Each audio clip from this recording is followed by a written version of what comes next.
বন্ধুরা, আজকের গল্প ফ্রিজে বন্দি টুনি। অনেকদিন আগে একটা পাখিদের গ্রাম ছিল। সেখানে সব পাখিরা খুশিতে বসবাস করত। কিন্তু হঠাৎ একবার গরমে সব দিকে জল শুকোতে শুরু করলো। নদীতে যা জল ছিল তাও গরম হতে শুরু করলো। সকলে একটু ঠান্ডা জলের জন্য হাহাকার করতে লাগলো। আহ, কি গরম রে বাবা! টোনা, একটু শোনো না, কোথায় গেলে গো? আহ, অত চিৎকার চেঁচামেচি করছো কেন? যা বলার বলোই না, শুনতেই তো পাচ্ছি।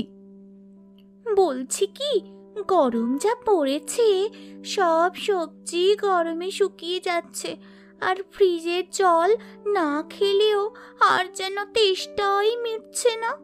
আমাদের একটা ফ্রিজ কিনলে কেমন হয়? ফ্রিজ কিনলে কেমন হয়? টাকা যেন গাছে ফলে। এই পারলাম আর এই ফ্রিজ কিনতে গেলাম। পারবো না আমি অত আবদার মেটাতে। অত শখ তো যাও, নিজের বাপের বাড়ি চলে যাও। দেখো টোনা, অত শত আমি বুঝি না। আমাকে ফ্রিজ কিনে দিতে হবে তো হবেই। সে বাধ্য হয়ে টাকা দিয়ে দিল। তোমার সাথে শুধু শুধু তর্ক করে আমার অফিসের দেরি হয়ে যাবে।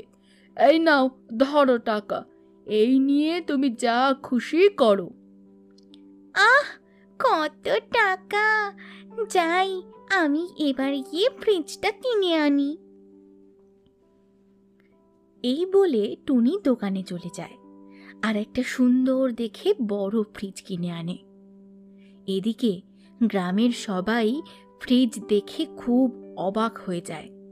এদিকে টুনি ঘরে ফ্রিজ এনে বাজার থেকে এত সবজি, মিষ্টি, ফল, মাছ, মাংস সব নিয়ে এসে ফ্রিজ বোঝাই করে ফেলে, আর তার সাথে সাথে অহংকারী হয়ে ওঠে। আমার মতো বড় লোক আর কেউ নেই। একদিন মিনতি নামে এক বৃদ্ধা পাখি দুটো মাছ নিয়ে টুনির বাড়ি এসেছে তার ফ্রিজে মাছ দুটো রাখতে। টুনিমা, ও টুনিমা, আমার ছেলে শহরে থাকে। ও না নদীর মাছ খেতে খুব ভালোবাসে। অন্যদিন বাজারে তো নদীর মাছ পাওয়া যায় না, তাই আজকে একটু বেশি করে মাছ কিনে রেখেছি। তুই একটু মাছ কটা তোদের ফ্রিজে রেখে দে না মা। আমার ছেলে এলে আমি মাছগুলো নিয়ে যাব। শোনো মাসি, তোমার এই মাছ আমি রাখতে পারবো না। আমার অনেক দামি ফ্রিজ, এখানে আমি সব দামি দামি জিনিস রাখি। এর মধ্যে তোমার তোমার এই নোংরা মাছ! ছি, ম্যাগো, কি বিশ্রী গন্ধ! এই মাছ আমি ফ্রিজে রাখবো? যাও যাও, নিয়ে যাও ওই নোংরা মাছ। আর মাছ রাখতে চলে এসেছো যে, কারেন্টের বিল কি তুমি দেবে? যাও তো বাবু, যাও, বিদে হও দেখি। কোথা থেকে যে চলে আসে সব ভিখিরির দল! এই বলে টুনি মিনতিকে একটা ধাক্কা মারে, আর মিনতি সাথে সাথে পড়ে যায়, আর তার সাথে পড়ে যায় সব মাছ। টুনির ঘরের বিড়াল সেই মাছ নিয়ে চলে যায়। আমার মাছ! কত কষ্ট করে মাছটা জোগাড় করেছিলাম, আমি আর আমার ছেলেটাকে খাওয়াতে পারলাম না। এ আমার কি সর্বনাশ হয়ে গেল! কার মুখ থেকে উঠেছিলাম কে জানি। আমার সাথে আজকে এত বাজে ব্যবহার করলি, তোর এত অহংকার বেড়ে গেছে। মনে রাখিস, অহংকারী পতনের মূল। এই বলে কাঁদতে কাঁদতে মিনতি বাড়ি চলে যায়। কিন্তু এত কিছুর পরেও টুনির কিছুই যায় আসে না। এভাবে দেখতে দেখতে কেটে যায় আরও কিছুদিন। ওই গ্রামেই থাকতো দুঃখী নামে এক পায়রা। জলের কষ্টে সে খুব কষ্ট পাচ্ছিল। বাবা টিনটিন, আমার ভেতরটা একেবারে শুকিয়ে গেছে। তুই যা না, ওই টুনি মাসির থেকে একটু ঠান্ডা জল নিয়ে আয় না বাবা, খেয়ে একটু প্রাণটা জুড়োই। মা, আমি এক্ষুনি যাচ্ছি। টুনি মাসি, ও টুনি মাসি, মায়ের তো খুব তেষ্টা পেয়েছে, তুমি তোমার ঘর থেকে একটু ঠান্ডা জল দাও না গো। ঠান্ডা জল নিবি? আর টাকা এনেছিস? টাকা? না মাসি, আমি তো জানি না জল দিলে তুমি টাকা নাও। তুমি আমায় জল দাও, বাবা ফিরে এলে আমি তোমায় টাকা দিয়ে যাব। যা যা, আগে টাকা নিয়ে আয়, তারপর জল পাবি। মাগনায় কোনো কিছু হয় না, আমাকে কারেন্টের বিল দিতে হবে না বুঝি। এই বলে টুনি দরজা বন্ধ করে দেয় আর টিনটিন কাঁদতে কাঁদতে বাড়ি চলে যায়। বাড়ি ফিরে টিনটিন দেখে তার মা গরমে অস্থির হয়ে অজ্ঞান হয়ে গেছে। মা, ও মা, তুমি কথা বলো না মা। ও মা, মা, তুমি কথা বলো না মা। ও মামা, তুমি একটু কথা বলো। টিনটিনের কান্না শুনে গ্রামের অন্য পাখিরা টিনটিনদের বাড়িতে যায়। টিনটিন তাদের সব কথা খুলে বলে। পাখিরা দুঃখীকে নিয়ে হাসপাতালে চলে যায়। এদিকে টুনি মনের সুখে বনের মধ্যে গান গাইতে গাইতে ঘুরে বেড়ায়। আহা কি আনন্দ আকাশে বাতাসে, আহা আহা, আহা কি আনন্দ আকাশে বাতাসে। অনেকদিন পরে একটা নধর পাখি পেয়েছি, আজকে তো তোকে খাবোই। হালুম। বাঘ যেই না টুনিকে ধরতে যায়, অমনি টুনি উড়ে পালিয়ে আসে তার বাড়িতে। আর এসে তার বাড়িতে একটা হাঁড়ি দেখতে পায়। হাঁড়ির সব খাবার ফেলে দিয়ে সে সেই হাঁড়ির ভিতর ঢুকে পড়ে। বাঘ এরপর ওই ঘর এই ঘরে ঘুরে টুনিকে দেখতে না পেয়ে বাড়ি চলে যায়। এদিকে টুনি হাঁড়ির ভেতর ঘুমিয়ে পড়ে। এইভাবে অনেকক্ষণ কেটে যাওয়ার পরে টোনা অফিস থেকে বাড়ি ফেরে আর সে দেখে ঘর খোলা রেখে টুনি ঘরের কোথাও নেই। এই টুনিটা হয়েছে ভালো, ঘর দোর খুলে রেখে বেরিয়ে গেছে ঘুরতে, আর খাবারটাও দেখো ফ্রিজে না ঢুকিয়েই চলে গেছে। ঘুম ঘুম পাচ্ছে, যাই আগে একটু ঘুমিয়ে নি, পরে খাবোক্ষণ। এই বলে টোনা হাঁড়িটা ফ্রিজের মধ্যে ঢুকিয়ে দিয়ে নিজে শুতে চলে যায়। ঘুমটা বেশ ভালোই হলো। যাই এবার খেয়ে নি, বেশ খিদেও পেয়েছে। এই বলে টোনা ফ্রিজ থেকে হাঁড়ি বার করে যেই না তার ঢাকনা খুলেছে, অমনি দেখলো টুনি হাঁড়ির ভেতর বরফে জমে রয়েছে। টুনির ওই অবস্থা দেখে কোলে নিয়ে চলে যায় হাসপাতালে। এদিকে সবাই টুনির অমন অবস্থা দেখে হাসপাতালে ভিড় জমায়। হাসপাতালে চিকিৎসার পরে টুনির জ্ঞান ফিরলে টোনা জিজ্ঞাসা করে, টুনি, এই টুনি, এখন কেমন লাগছে তোমার? আর তুমি হাঁড়িতে ঢুকেছিলে কেন? এরপর টুনি টোনাকে সব কথা বলে। বুঝেছি, এই হলো তোমার অহংকারের শাস্তি।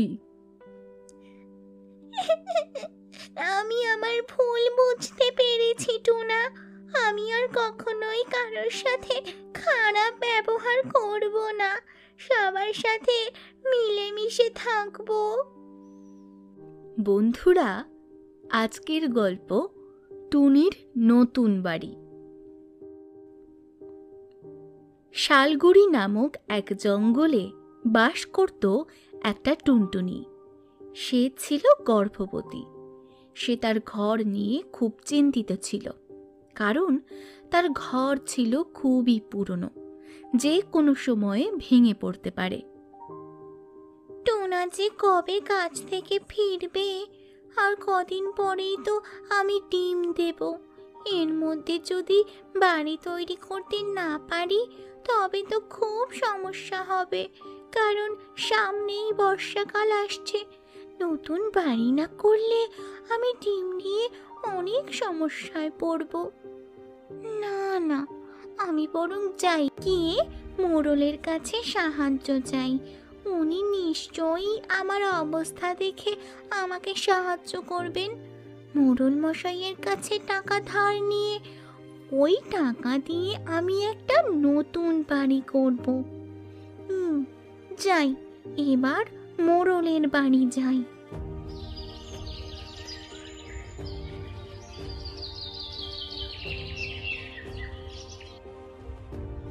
মোড়ল মশাই, কি আর বলবো, কদিন পরেই তো বর্ষাকাল শুরু হবে।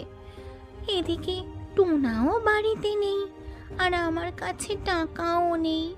তাই আমি আমার ঘরটা ভেঙে নতুন ঘর বানাতেও পারছি না।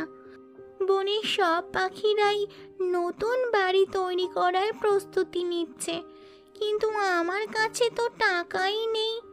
এদিকে কিছুদিন পরেই আমি ডিম দেব। মোড়ল মশাই, আপনি যদি আমায় একটু টাকা ধার হিসেবে দিয়ে সাহায্য করেন। তো টুনি, আমি তোকে কোনো টাকা দিতে পারবো না। তোর মতো আরও অনেক পাখি আমার কাছে ধার চাইতে এসেছিল। আমি কাউকেই সাহায্য করিনি, কারণ আমার সাহায্য নিয়ে নিয়ে তোদের পরিশ্রম করার ইচ্ছেই চলে যাচ্ছে। নিজের প্রতিভাকে নিজেরাই নষ্ট করে দিচ্ছিস। কিন্তু মোড়ল মশাই, আমি গর্ভবতী, আমি কি করে পরিশ্রম করব? আমি নিরুপায় হয়েই আপনার কাছে ধার চাইতে এসেছি মোড়ল মশাই, না হলে আমি কখনো আসতাম না। কিন্তু টুনি, আমি যদি তোকে টাকা ধার দিই, বাকি পাখিরা আমাকে প্রশ্ন করবে ওদের টাকা দিইনি, কিন্তু তোকে দিচ্ছি কেন। শোন টুনি, আমি ঠিক করেছি তোদের জন্য একটা প্রতিযোগিতার আয়োজন করব, আর সেই প্রতিযোগিতায় যে সব থেকে ভালো ফল করবে তাকে আমি পুরস্কৃত করব। কি প্রতিযোগিতা? যে পাখি আগামী 3 দিনের মধ্যে সবচেয়ে মজবুত আর সুন্দর বাড়ি বানাতে পারবে তাদের আমি অনেক টাকা পুরস্কার দেব। তুই এই খবরটা জঙ্গলের সবাইকে দিয়ে দে। মোড়লের কথা মতো টুনি গেল জঙ্গলের পাখিদের খবর দিতে। সে প্রথমে গেল পায়রার কাছে। পায়রা দিদি, পায়রা দিদি, তোমার জন্য একটা খবর এনেছি। মোড়ল মশাই বলেছেন আগামী 3 দিনের মধ্যে যে সব থেকে সুন্দর আর সব থেকে মজবুত বাড়ি বানাতে পারবে, মোড়ল মশাই তাকে অনেক টাকা পুরস্কার দেবেন। আর এই খবর দিতেই আমি তোমার কাছে এসেছি গো। পায়রাকে সংবাদ দিয়েই টুনি কালু কাককে খবর দিতে যায়। টুনি সব পাখিদের সংবাদ দিয়ে বাড়ি চলে যায়। পরের দিন সকাল সকাল সকল পাখি নিজেদের বাড়ি বানানোর সরঞ্জাম জোগাড় করতে শুরু করে দেয়।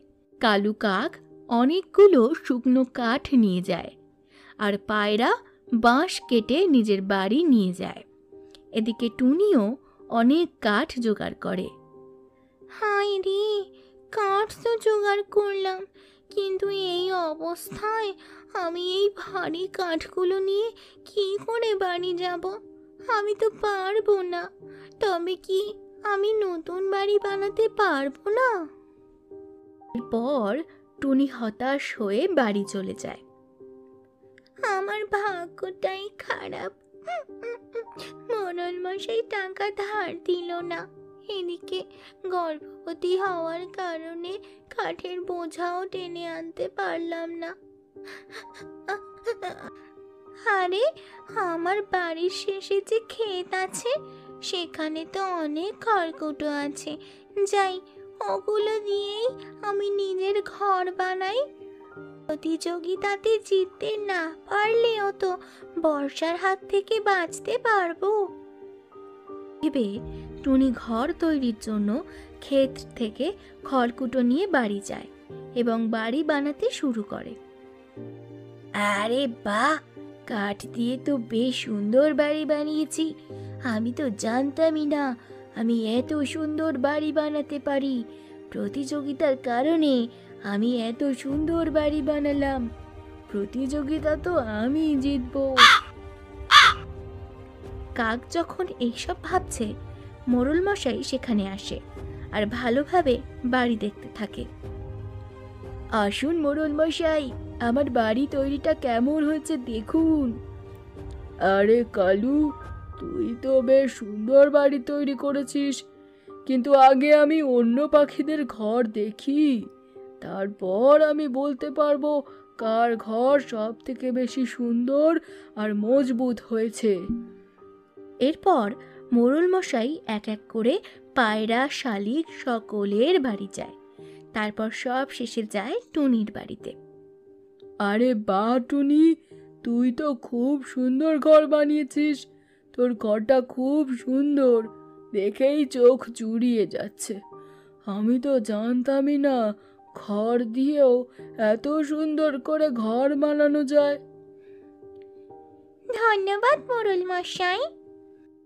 এরপর মোড়ল সব পাখিদের এক জায়গায় আসতে বলে আর বলতে থাকে, শোনো তোমরা, আমি সবার ঘর দেখেছি, সবাই খুব সুন্দর করে ঘর তৈরি করেছে, কিন্তু আমার সব থেকে সুন্দর লেগেছে টুনির ঘর, কারণ সেটা খড় দিয়ে তৈরি হলেও অনেক মজবুত আর শক্ত, আর গরমে ওর ঘরে গরমও লাগবে না। এরপর মোড়ল টুনির হাতে টাকা তুলে দেয়। মোড়লের কাছ থেকে পুরস্কার পেয়ে খুব খুশি হয় টুনি। Thank you.